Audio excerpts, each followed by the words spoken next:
Quand ma grand-mère était devenue assez âgée, elle ne pouvait plus se déplacer facilement et elle restait plus ou moins chez elle, mais elle achetait le journal, le quotidien de sa ville, heu, chaque jour et la page qui l'intéressait le plus, c'était pas la première page, ni la deuxième, c'était la page, une des pages au bout du journal, qui décrivait les nécrologies. Donc elle la lisait avec attention et le but, c'était de savoir qui était décédé. La raison étant qu'elle connaissait, étant née dans cette ville, où elle devait d'ailleurs décéder, elle connaissait, beaucoup, beaucoup de gens et par conséquent, ces gens qu'elle ne pouvait plus voir et heu, avec lesquels elle ne pouvait plus communiquer parce qu'à l'époque, on n'avait pas de téléphone. Elle lisait le journal pour savoir qui avait disparu et puis, je suis partie au Nigeria et j'ai retrouvé là-bas, un grand intérêt pour la nécrologie. Mais, c'était pas dans le journal parce que, il y avait des journaux, mais pratiquement personne ne les achetait. Par contre, les gens avaient la télévision et on regardait, à l'époque où, le les antennes de la capitale régionale fonctionnait encore. On regardait la télévision et une des attractions des de la télévision, c'était la nécrologie. Donc on voyait, la photo des défunts.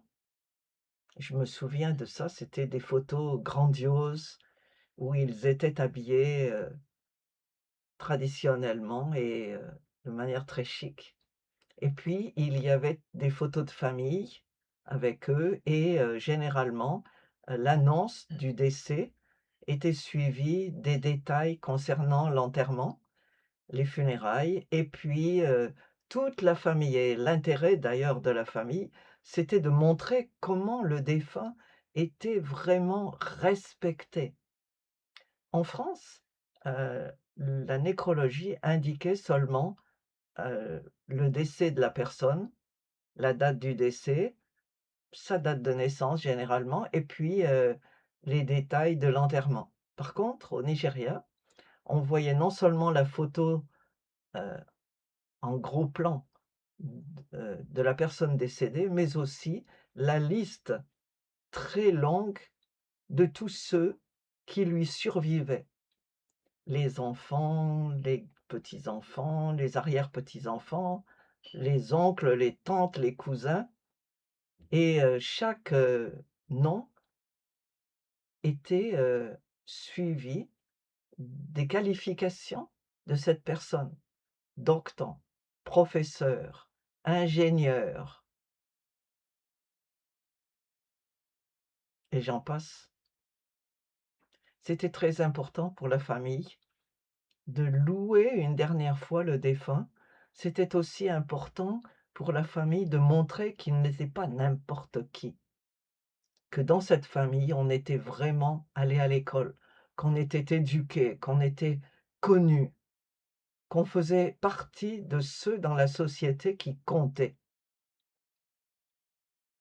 qu'on était dans l'élite sociale et on était fiers de montrer à tout le monde ses diplômes.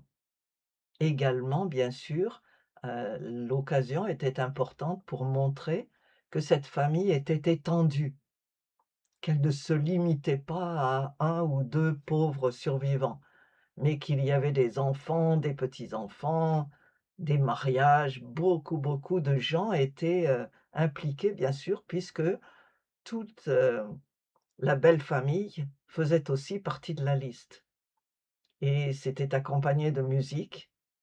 Bien sûr, la famille avait payé, pour l'annonce et donc ces nécrologies duraient un certain nombre de minutes et c'était l'occasion de montrer l'importance de la famille.